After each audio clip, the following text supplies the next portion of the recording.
We guide you through how to change your Facebook profile to digital creator made in 2025 so you can unlock professional tools, insights, and monetizations features. First thing you need to do is to open your Facebook app and go to your profile page. Then tap the three dots beside the Edit Profile button.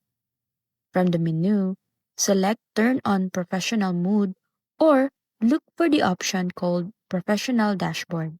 Tap Turn on and follow the quick setup steps where Facebook will explain the benefits like post insights, audience reach, and content tools.